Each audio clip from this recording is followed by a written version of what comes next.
ಬಂಧುಗಳೇ, ತಾಯಂದಿರೇ, ಪುಟಾಣಿ ಮಕ್ಕಳೇ, ಮಾಧ್ಯಮ ಸ್ನೇಹಿತರೆ, ವಿಶೇಷವಾಗಿ ಎಲ್ಲಾ ತಾಲೂಕಲ್ಲೂ ಕೂಡ ಹೊಸದಾಗಿ ಆಯ್ಕೆಯಾಗಿರ್ತಕ್ಕಂಥ ನಿರ್ದೇಶಕರಿಗೆ ಸನ್ಮಾನ ಕಾರ್ಯಕ್ರಮ ಮಾಡ್ತಾ ಇರ್ತಕ್ಕಂಥದ್ದನ್ನ ನಾನು ನೋಡ್ತಾ ಇದ್ದೀನಿ, ಪೇಪರ್ನಲ್ಲೂ ಕೂಡ ಓದ್ತಾ ಇದ್ದೀನಿ. ಇವತ್ತು ಇಲ್ಲಿ ವಿಶಿಷ್ಟವಾಗಿರ್ತಕ್ಕಂಥ ಕಾರ್ಯಕ್ರಮವನ್ನ ಹಾಕುವ ಮುಖೇನ ಈ ಒಂದು ಸಹಕಾರ ಸಂಘ ಮತ್ತು ಆ ಸಹಕಾರ ಸಂಘದಿಂದ ಆಯ್ಕೆಯಾಗಿರ್ತಕ್ಕಂಥ ವ್ಯಕ್ತಿಯ ಮಧ್ಯೆ ಸುಮಧುರವಾಗಿರ್ತಕ್ಕಂಥ ಬಾಂಧವ್ಯವನ್ನ ಬೆಳೆಸ್ತಕ್ಕಂಥ ಒಂದು ಒಳ್ಳೆ ಕಾರ್ಯಕ್ರಮಕ್ಕೆ ಇವತ್ತು ಇಲ್ಲಿ ನಾಂದಿ ಆಗ್ತಾ ಇದ್ದೀವಿ.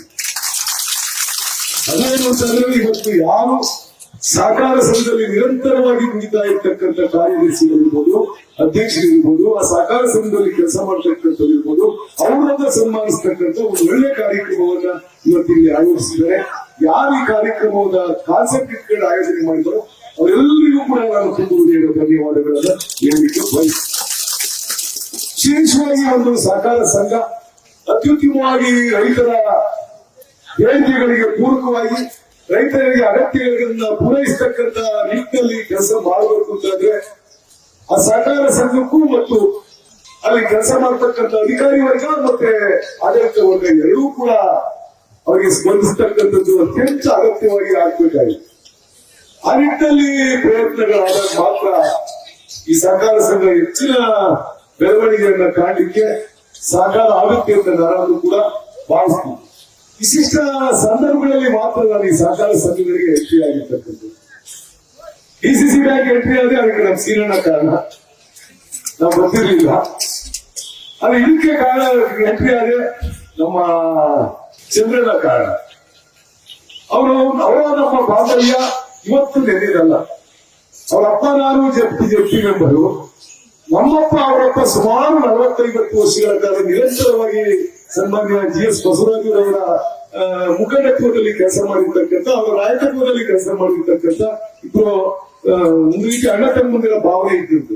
ಅದನ್ನ ನಾವು ಯಾವತ್ತೂ ಕೂಡ ಮರ್ತಿರ್ಲಿಲ್ಲ. ನಮ್ಮಪ್ಪ ಹೇಳ್ತಾ ಹೇಳಿದ್ರು, ನನಗೆ ಜಗದೀಶ್ ಒಂದ್ಸರಿ ಅರ್ಜಿ ಹಾಕಿರು, ಆಮೇಲೆ ಇನ್ನೊಬ್ರು ನಮ್ಮ ಚರ್ಚಲ್ಲಿ ಶಶಿ ಹಾಕಿರು, ಮತ್ತೊಬ್ರು ಹಾಕಿರು, ಒಂದೊಂದ್ಸರಿ ಒಬ್ಬೊಬ್ರು ಹಾಕ್ತಿದ್ರು ಕೂಡ ನಮ್ಮ ಅಪ್ಪ ತಗೋಬಿಟ್ಟಿದ್ರು. ನಮ್ಮಪ್ಪನೇ ಅವ್ರು ಯಾರು ತಿಳ್ಕೊಂಡಿದೆ ರಜೆ ಹೊಡೆದ ನನ್ನ ಅವರ ಬಾಂಧವ್ಯ, ಅಣ್ಣ ತಂದೆ ಬಾಂಧವ್ಯ ಯಾವತ್ತೂ ಕೂಡ ಅವರ ವಿಚಾರವಾಗಿ ನೀವು ಕೈ ಹಾಕ್ಬೇಡ, ಅದ್ರ ಪ್ರಜ್ಞೆ ಹೋಗ್ಬೇಡ, ಅವ್ರಿಗೆ ಸಹಾಯ ಮಾಡಿದ್ವಿ ಯಾವತ್ತೂ ಕೂಡ ಅಂತಕ್ಕಂಥ ವಿಚಾರ ಹೇಳಿದ್ವಿ. ಆದ್ರೆ ನಿಮ್ಮೆಲ್ಲರ ಸಹಕಾರದಿಂದ ಇವತ್ತು ನಾವು ಅವ್ರು ಗೆಲ್ಲಿಕ್ಕೆ ಅವಕಾಶ ಆಗಿದೆ.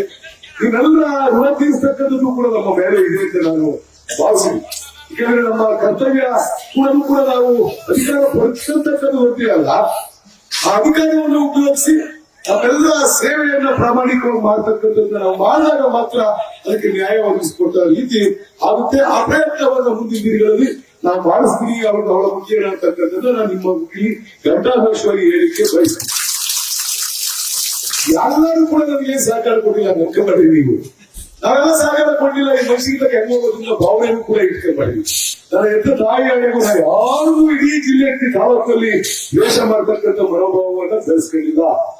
ನಮ್ಮಪ್ಪ ಸಾಯದ ಬದಲು ನಮ್ಮ ಮನಮು ದೇವಸ್ಥಾನ ಎಲೆಕ್ಷನ್ ಬರೋದ್ ಬದಲು ನಮ್ಮ ಮನಮು ದೇವಸ್ಥಾನ ಕರ್ಕೊಂಡು ಹೋಗ್ತಾರೆ. ನಮ್ಮಪ್ಪ ಪೂಜೆ ಮಾಡಿಸ್ಬಿಟ್ಟು ಹೇಳ್ಬೇಕಾದ್ರೆ ಅಂತ ಹೇಳ್ಬಿಟ್ಟು ಪೂಜೆ ಮಾಡಿಸಿ ಹೇಳ್ತೀವಿ, ನೋಡು ನೀನು ಯಾವತ್ತು ಪಾಲಿಟಿಕ್ಸ್ ಹೋಗ್ತಾ ಇದೆಯಾ, ನೀನ್ ಸಾಯವರೆಗೂ ಯಾರ ತಲೆ ಮೇಲೆ ಕೈ ಇಕ್ಬೇಡ, ಯಾರ ಕಚೇರಿ ಕೈ ಹಾಕ್ಬೇಡ, ಯಾರಿಗೂ ಕೆಟ್ಟದ್ ಬಯಸ್ಬೇಡ, ಒಳ್ಳೆ ರೀತಿಯಲ್ಲಿ ನೀನು ಓದ್ತಿದ್ರು ಮಾತ್ರ ಹೋಗು, ಇದ್ರು ಹೋಗ್ಬೇಡ, ಹೊರಗೆ ಕರೀರು. ನಮ್ಮಲ್ಲಿ ಏನೋ ಬಿಸ್ನೆಸ್ ಮಾಡ್ತಾ ಇದೆಯಾ, ಆ ಬಿಸ್ನೆಸ್ ಮಾಡ್ಕೊಂಡು ಹೋಗು.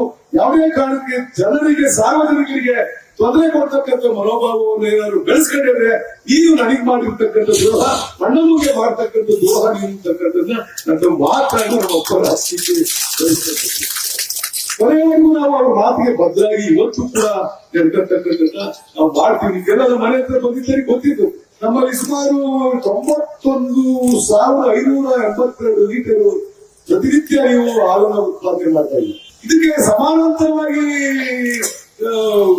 ಈ ಹಾಲಿನ ಸಂಘಗಳನ್ನ ಪ್ರಾರಂಭ ಮಾಡಬೇಕಾಗಿರ್ತಕ್ಕಂಥ ವಿಚಾರನ ನಮ್ಮ ಸಂಘಟನೆಗಳು ಪ್ರಸ್ತಾಪ ಮಾಡಿದ್ದಾರೆ. ಆ ಸಂಘಟನೆಗಳು ಹೇಳ್ತಕ್ಕಂಥದ್ದು ಅಕ್ಷರಶಃ ನಿಜ. ಆಸಕ್ತಿ ಇರ್ತಕ್ಕಂಥವ್ರು ಯಾರು ತಾಲೂಕಿನಲ್ಲಿ ಎಲ್ಲಿ ಕೇಳಿದ್ರು ಕೂಡ ಈಗ ಹೊಸದಾಗಿ ಈ ನಂದಿನಿ ಡೈರಿಗಳನ್ನ ಮಾಡ್ಕೊಡ್ತಕ್ಕಂಥದ್ದನ್ನ ನಾವು ಮಾಡ್ಕೊಡ್ತಕ್ಕಂಥದ್ದು ಪ್ರಾಮಾಣಿಕವಾಗಿ ಮಾಡ್ಕೊಡ್ತಕ್ಕಂಥದ್ದು ಮಾಡ್ತೀವಿ. ಯಾಕಂದ್ರೆ ವಿಶೇಷವಾಗಿ ಯಾರಿಗೆ ಮಾಡ್ಬೋದು ಅಂದ್ರೆ ಹೆಣ್ಮಕ್ಳಿಗೆ ಮಾಡ್ತಕ್ಕಂಥದ್ದು ಮಾಡೋಣ ಅಂತ ಅಷ್ಟೇ. ಯಾಕೆಂದ್ರೆ ಇವತ್ತು ಪ್ರಸ್ತುತ ವ್ಯವಸ್ಥೆಗೆ ಮನೆ ಏನಾದ್ರು ಉಳ್ಕೊಂಡಿದೆ ಅಂದ್ರೆ, ಸಂಸಾರಗಳು ಉಳ್ಕೊಂಡಿದೆ ಅಂದ್ರೆ, ಮಕ್ಕಳು ಬರೀ ವಿದ್ಯಾಭ್ಯಾಸ ಆಗ್ತಾ ಇದೆ ಅಂದ್ರೆ ಆ ಹೆಣ್ಮಕ್ಳಿಂದ ಮಾತ್ರ ಅಂತಕ್ಕಂಥ ಆ ಭಾವನೆ ಇಟ್ಕೊಂಡಿದ್ವಿ. ನಾವು ಯಾವತ್ತೂ ಹಿಂಬಾಗಿಲಿಂದ ರಾಜಕಾರಣ ಮಾಡಿರ್ತಕ್ಕಂಥದ್ದಲ್ಲ, ಹಿಂಬಾಗಿಲಿಂದ ಅಧಿಕಾರವನ್ನು ಪಡ್ಕೋಬೇಕು ಅಂತಕ್ಕಂಥ ಮನೋಭಾವವನ್ನ ಯಾವತ್ತೂ ಕೂಡ ನಾನು ಮಾಡಿರ್ತಕ್ಕಂಥದ್ದು ಅಲ್ಲ. ನೇರವಾಗಿ ಜನರಿಂದ ಪ್ರೀತಿ ಗಳಿಸಿ, ಜನರಿಂದ ವಿಶ್ವಾಸವನ್ನ ಗಳಿಸಿ, ಜನರ ಪ್ರೀತಿಯನ್ನು ಗಳಿಸಿ ಅಧಿಕಾರಕ್ಕೆ ಬರ್ತಕ್ಕಂಥ ಮನೋಭಾವ ಇರ್ತಕ್ಕಂಥ ನಾನು ಯಾವಾಗ ಈ ಸಮಾಜದಲ್ಲಿ ಗೊತ್ತಿರ್ತಕ್ಕಂಥ ಒಂದೇ ಒಂದು ಸಣ್ಣ ಸಾಧ್ಯವಿಲ್ಲ. ನೋಡ್ತೀವಿ ನಾವು ಎಷ್ಟು ದಿವಸ ಯಾರ್ಯಾರ ಹೆಂಗೆ ನಡೀತೇವೆ ಅಂತ ಹೇಳ್ಬಿಟ್ಟು ನಾವು ಕೂಡ ವ್ಯಕ್ತಿಗತವಾಗಿ ನನಗೆ ಅಧಿಕಾರ ಸಿಗಲಿಲ್ಲ ಅಂತಕ್ಕ ವ್ಯಾಮೋಹ ಇಲ್ಲ, ನನಗೆ ಅಧಿಕಾರದ ವ್ಯಾಮೋಹ ಇಲ್ಲ. ನಾನು ಅವ್ಗಳನ್ನೇ ಅರ್ಥ ಮಾಡಿ ಇಟ್ಟಾನೆ, ನಾನು ಹೆಂಡತಿ ಮಾಡಿದ್ದ ನಾನು ಹೇಳಿಲ್ಲ, ಕೇಳಿಲ್ಲ. ನಾನು ನನಗೆ ಗೊತ್ತಿತ್ತು ನಾನು ಹೆಂಡತಿ ಮಾಡಕ್ ಬಿಡಲ್ಲ ಅಂತ. ಅಜ್ಜಿ ಅತ್ತೆಗೆ ಸಮಸ್ಯೆ ಪಟ್ಟರು ನೀವೆಲ್ಲ ತಿಳ್ಕೊಂಡಿದ್ದೀರ. ಜನ ಎಷ್ಟೆಷ್ಟು ಮೋಸ ಮಾಡ್ತಾರೆ, ಎಂತೆಂತ ವಂಚಿತರವೇ ಅಂತ ಹೇಳ್ಬಿಟ್ಟು ನೀವು ಅಗಲೇ ದರೋಡೆಕೋರು ಈ ಸಮಾಜದಲ್ಲಿ ಇರ್ತಕ್ಕಂಥ ಅದು ದರೋಡೆಕೋರು. ಏನಾದ್ರು ಮಾಡಿ ಅವ್ರು ತೆಗೀರಿ, ಏನಾದ್ರು ಮಾಡಿ ಅವ್ರು ತೆಗೀರಿ, ನಮ್ಮನ್ನ ಹಂಗೊಯ್ದ ಹಿಂಗೊಯ್ದ ಅಂತ ಜನ ಉಪ್ಸಿ ನಾನು ಹೆಂಡತಿ ಹಾಕಿದ್ದಕ್ಕೆ ಪಾಪ ಅವ್ರು ಆಗ್ತಿರ್ಲಿಲ್ಲ. ಇವ್ರು ಬಂದಂತ ಮಾತಾಡ್ಕೊಂಡಿದ್ದೆ ಯಾರು ನಮ್ಮ ಗಂಗೇಗೌಡರು ಮಗ ಶೇಖರಿ ಪಾಪ ಮಾತಾಡಿದ್ದಾರೆ. ನನ್ನ ತೋರು ಮಾತಾಡಿದ್ದ, ನನ್ನ ತೋರು ಮಾತಾಡಿದ್ದ.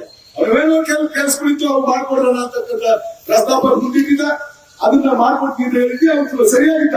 ಪಾಪ ಅವರು ನಾನು ಮಾತಾಡ್ಕೊಂಡು ಚೆನ್ನಾಗೇ ಇದ್ದೀವಿ, ಅಣ್ಣ ಅವರು ಬೆಂಗಳೂರಿಗೆ ಕರೆಸ್ಕೊಂಡು ಒಂದು ಅರ್ಜಿ ಹಾಕ್ಸ್ಬಿಟ್ಟು ಈಗ ನನ್ನೇ ಶ್ವಾಸ ಮಾಡ್ಬಿಟ್ರಲ್ಲ. ಈ ತರ ಬುದ್ಧಿ ಇರ್ತಕ್ಕಂಥವ್ರು ಈ ಸಮಾಜದಲ್ಲಿ ಬದುಕಲಿಕ್ಕೆ ಸಾಧ್ಯ ಆಗುತ್ತಾ? ಇವತ್ತು ಅಧಿಕಾರ ಐತೆ ನಡೀಬಹುದು, ಬೇರೆ ಒಬ್ಬ ಇರ್ತಾರೆ, ಎಲ್ಲ ಕಾಯ್ತಕ್ಕಂಥ ಒಬ್ಬ ಇರ್ತಾರೆ. ಇವೆಲ್ಲವನ್ನೂ ನೋಡಿ ನಮ್ಗೆ ಮಾರ್ಕ್ಸ್ ಹಾಕ್ತಾರೆ. ಮಾರ್ಕ್ಸ್ ಹಾಕೋದಿನ ಬರುತ್ತೆ, ಬಂದಂಗೆ ಇರಲ್ಲ. ಮುಂದಿನ ದಿನಗಳಲ್ಲಿ ಅವು ಕೂಡ ನಮ್ಮ ಮುಂದೆ ಬರ್ತವೆ. ಅಧಿಕಾರ ಯಾಕೆ ಹೇಳಿದೆ ಅಂತಂದ್ರೆ ಅದಕ್ಕೆ ಅಧ್ಯಕ್ಷ ಆಗಬೇಕು ಬಂದಿದ್ರಲ್ಲ, ನಮ್ಮ ಅಮ್ಮನೇ ಅವಳು ಆಗ್ತೀನಿ ನಾನು ಮಾಡಲ್ಲ. ನನಗೆ ಅವ್ರ ಆಸಕ್ತಿ ಇಲ್ಲ, ಅವ್ರ ಆಸಕ್ತಿ ಇಲ್ಲ. ನನಗೆ ಗೊತ್ತಿದೆ ಯಾವಾಗ ಯಾರು ಏನ್ ಮಾಡ್ಬೇಕು ಅಂತಕ್ಕಂಥದ್ದು ಕೂಡ ನನಗೆ ಗೊತ್ತಿದೆ. ಹಿಂಭಾಗಲಿಂದ ಇನ್ನೊಬ್ಬರ ನೆರಳಲ್ಲಿ ಇನ್ನೊಬ್ಬರು ಮನೆ ಬಾಕಿ ಹೋಗಿ ಭಿಕ್ಷೆ ಮೇಲೆ ಅವ್ರ ಅಧಿಕಾರ ಕೊಡಿಸ್ತಕ್ಕಂಥ ದುರ್ಗತಿ ನನಗೆ ಬಂದಿಲ್ಲ. ಕೊಡಿಸ್ತೀನಿ, ನನಗೆ ಗೊತ್ತಿದೆ. ನನಗೆ ನಮ್ದೇ ಆಗಿರ್ತಕ್ಕಂಥ ತಾಕತ್ತಲ್ಲಿ ಚುನಾವಣೆ ಮಾಡಿರ್ತಕ್ಕಂಥದ್ದು. ಹಿಂಭಾಗಲಿಂದ ಯಾವತ್ತೂ ಕೂಡ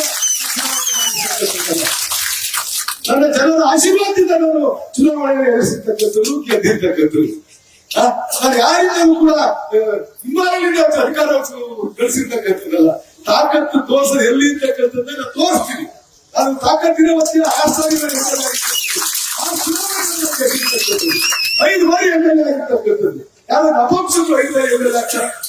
ತಾಕತ್ತಿದ್ರೆ ನಾವು ಆಗಕ್ಕಾಗದು, ತಾಕತ್ತಂಗೆ ಇಲ್ವಾ?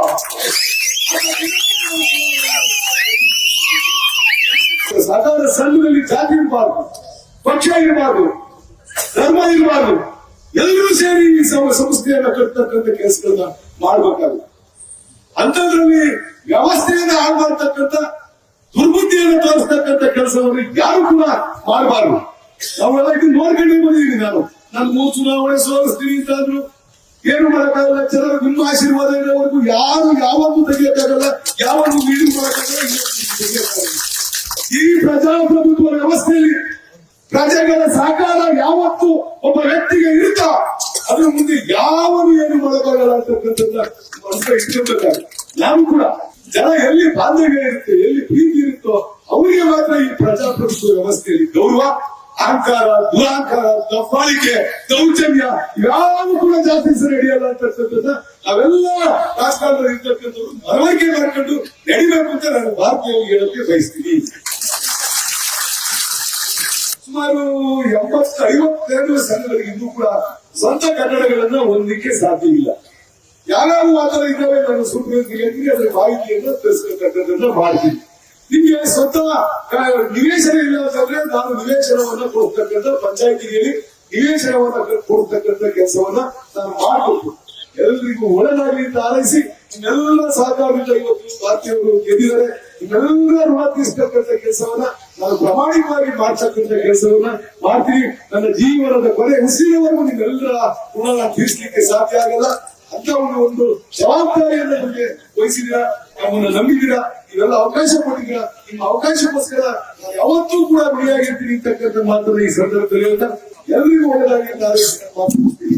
ಹೆಚ್ಚಿನ ವಿಡಿಯೋಗಳಿಗೆ ಪ್ರತಿಧ್ವನಿ ಯೂಟ್ಯೂಬ್ ಚಾನೆಲ್ ಸಬ್ಸ್ಕ್ರೈಬ್ ಮಾಡಿ, ಬೆಲ್ ಐಕಾನ್ ಕ್ಲಿಕ್ ಮಾಡಿ.